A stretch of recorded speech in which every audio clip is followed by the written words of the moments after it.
নমস্কাৰ প্ৰিয় আপোনালোকে চাই আছে টাইম 8 ষ্টুডিঅ'ত মই শৰৎ গান লৈ আহিছো পুৱাৰ প্ৰথমটো খবৰ পুনৰ ভূমিকম্পত কঁপি উঠিল দেশ পুৱাই তীব্ৰ জোকাৰণি ভূমিকম্পৰ তীব্ৰ জোকাৰণি আকৌ কঁপি উঠিছে ধৰিত্ৰী আকৌ কঁপি উঠা দেখিবলৈ পোৱা গৈছে আৰু পুৱাই বৰ ভূমিকম্পত কঁপি উঠিছে দেশ পুৱা 6:05 অনুভূত হয় ভূমিকম্পৰ জোকাৰণি আৰু আমি জনাবলৈ চেষ্টা কৰিছো এই মুহূৰ্তত ডাঙৰ খবৰ জনাবলৈ চেষ্টা কৰিছো পুৱাই দেশত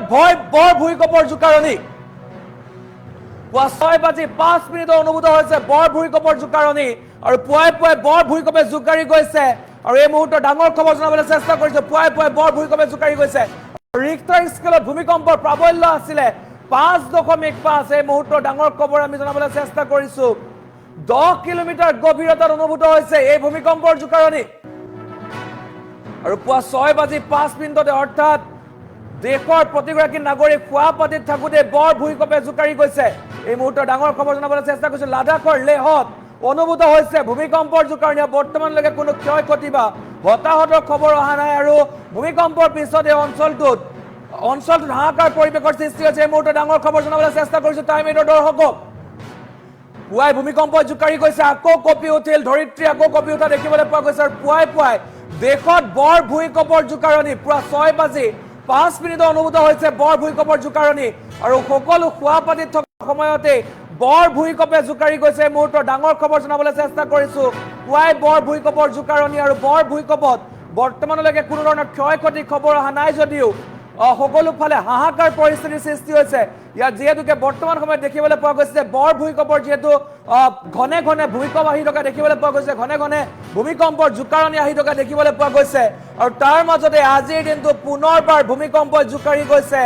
লাডাখৰ লেহ অঞ্চল জোকাৰি গৈছে এই মুহূৰ্তত ডাঙৰ খবৰ জনাবলৈ চেষ্টা কৰিছো পুৱাতেই দেশৰ বৰ ভূমিকম্পৰ জোকাৰণি 5.5 প্ৰাবল্যৰ ভূমিকম্পত হাহাকাৰ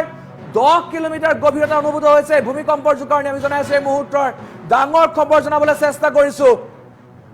লাডাখৰ লেহত অনুভূত হৈছে ভূমিকম্পৰ তীব্ৰ জোকাৰণি আৰু ভূমিকম্পৰ জোকাৰণিৰ পিছত এতিয়া হাহাকাৰ পৰিৱেশৰ সৃষ্টি হৈছে জনতাৰ মাজত এই মুহূৰ্তত ডাঙৰ খবৰ আৰু এতিয়া বৰ্তমান সময়ত যদি ক'বলৈ যাওঁ যে ভূমিকম্প সঘনাই আহি থকা দেখিবলৈ পোৱা গৈছে তীব্ৰ ভূমিকম্প সঘনাই আহি থকা দেখিবলৈ পোৱা গৈছে আৰু পুনৰবাৰ ভূমিকম্পৰ জোকাৰণিত ধৰিত্ৰী কঁপি উঠা দেখিবলৈ পোৱা গৈছে পুৱা খোৱাপাতিতে থকা সময়তে পুৱা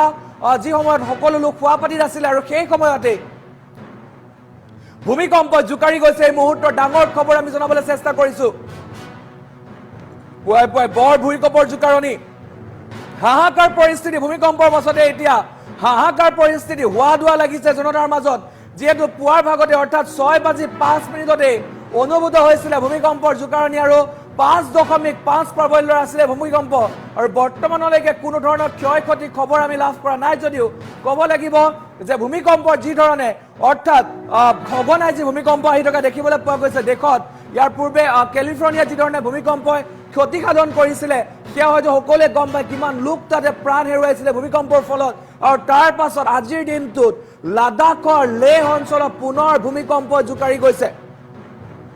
এই মুহূৰ্তত ডাঙৰ খবৰ জনাবলৈ চেষ্টা কৰিছো বৰ ভূমিকম্পে জোকাৰি গৈছে দেশ পুনৰবাৰ আৰু পুৱাই বৰ ভূমিকম্পৰ জোকাৰণি দেশত কোনো লোকৰ হতাহতৰ খবৰ আমি লাভ কৰা নাই যদিও ক'ব লাগিব যে ভূমিকম্পৰ যি কম্পন সেয়া তীব্ৰতা আছিল বুলি ক'ব লাগিব কিয়নো 5.5 প্ৰাবল্যৰ আছিলে ভূমিকম্পৰ কম্পন আৰু ভূমিকম্পৰ পিছতে এতিয়া হাহাকাৰ পৰিস্থিতিৰ সৃষ্টি হৈছে এই মুহূৰ্তত ডাঙৰ খবৰ জনাবলৈ চেষ্টা কৰিছো পুৱাতে দেশত বৰ ভূমিকম্পৰ জোকাৰণি বৰ ভূমিকম্পে জোকাৰি গৈছে সমগ্ৰ দেশ আৰু 5.5 প্ৰাবল্যৰ ভূমিকম্পৰ পিছতে এতিয়া হোৱা লাগিছে জনতাৰ মাজত আৰু লাডাখৰ লেহ অঞ্চলত ভূমিকম্পৰ জোকাৰণি অনুভূত হৈছিলে আৰু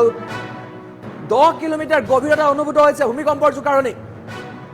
এই মুহূৰ্তত ডাঙৰ খবৰ আমি জনাবলৈ চেষ্টা কৰিছো বৰ ভূমিকম্পে জোকাৰি গৈছে দেশ আৰু লাডাখৰ লেহ অঞ্চলত বৰ ভূমিকম্পৰ জোকাৰণি পুৱা 6:05 অৰ্থাৎ যি সময়ত বহু লোক খোৱাপাতিতে থাকে সেই সময়তেই ধৰিত্ৰী কঁপি উঠিল পুনৰবাৰ কঁপি উঠিল ধৰিত্ৰী আৰু 6.5 প্ৰাবল্যৰ ভূমিকম্পত কঁপি উঠিল সমগ্ৰ লেহ লাডাখ অঞ্চল এই মুহূৰ্তৰ ডাঙৰ খবৰ জনাবলৈ চেষ্টা কৰিছো পুৱাতেই দেশত বৰ ভূমিকম্পৰ জোকাৰণি 5.5 প্ৰাবল্যৰ ভূমিকম্পত হাহাকাৰ পৰিস্থিতি 10 কিলোমিটাৰ গভীৰতাত অনুভূত হৈছে ভূমিকম্পৰ জোকাৰণি আৰু লাডাখৰ লেহ অঞ্চলত অনুভূত হৈছে ভূমিকম্পৰ জোকাৰণি অকল লাডাখে নহয় লাডাখৰ যিসমূহ দাঁতি কাষৰীয়া অঞ্চল সেই দাঁতি কাষৰীয়া অঞ্চলসমূহত অনুভূত হৈছে ভূমিকম্পৰ জোকাৰণি আৰু বৰ্তমানলৈকে কোনো ধৰণৰ ক্ষয় ক্ষতিৰ তথ্য আমি লাভ কৰা নাই কিন্তু ক'ব লাগিব যে এই দেশত যেনে ধৰণে ইটোৰ পিছত সিটো ভূমিকম্প আহি থকাটো এক অখনি সংকেত বুলি ক'ব লাগিব ইয়াৰ পূৰ্বে যেহেতু কেলিফৰ্নিয়াত ভূমিকম্পই ভয়ংকৰ পৰিস্থিতিৰ সৃষ্টি কৰিছিলে বহু লোকে প্ৰাণ হেৰুৱাইছিলে আজিও সন্ধানী ৰৈ আছে বহু লোক কিন্তু তাৰ মাজতে পুনৰবাৰ এতিয়া ভূমিকম্প জোকাৰি থৈ গৈছে দেশ আৰু লাডাখৰ লেহ অঞ্চলত ভূমিকম্পৰ তীব্ৰ জোকাৰণি বুলি ক'ব লাগিব 5.5 প্ৰাবল্যৰ ভূমিকম্পৰ জোকাৰণি হোৱা দেখিবলৈ পোৱা গৈছে